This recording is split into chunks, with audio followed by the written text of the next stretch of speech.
মাথা পেঁয়াজ 2700 টাকা পর্যন্ত আজকে বাজার গেছে।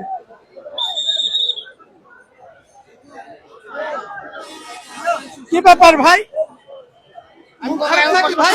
মন খারাপ, মন খারাপ। ভাইরা যে কাজ করছে এখানে, যে পেঁয়াজ গুলো ব্যাপারীরা কিনেছে দেখছেন, সেই পেঁয়াজ গুলো কিনারা কোনো এখানে প্যাকেটিং করে ফেলছে। আবার এ পাশে আমরা দেখছি বিশাল সাইজের পেঁয়াজ আছে।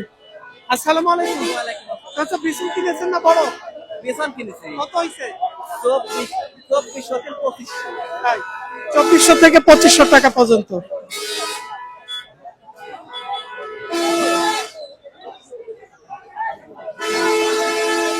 এই ছিল আজকে রাজশাহী বানেশ্বর হাট থেকে আমাদের কিছু বড়, মাঝারি সাইজ এবং বিশাল সাইজের পেঁয়াজের দাম।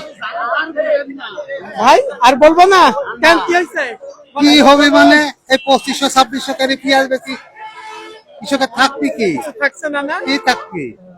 মানে একটু দাম বাড়ছিল, আবার একটু কমে গেছে। হ্যাঁ ওই তো আবার একটু কমে গেছে 200-300 টাকা, কারণ 2800-3000 পর্যন্ত মাথা পেঁয়াজের বাজার ছিল, সেখানে 2700 টাকা পর্যন্ত, হয়তো আরো 10-20-50 থাকতে পারে মাথা পেঁয়াজ। এ ছিল রাজশাহী বানেশ্বর হাট থেকে। সরাসরি আমরা ছিলাম কৃষক ভাইদের সাথে।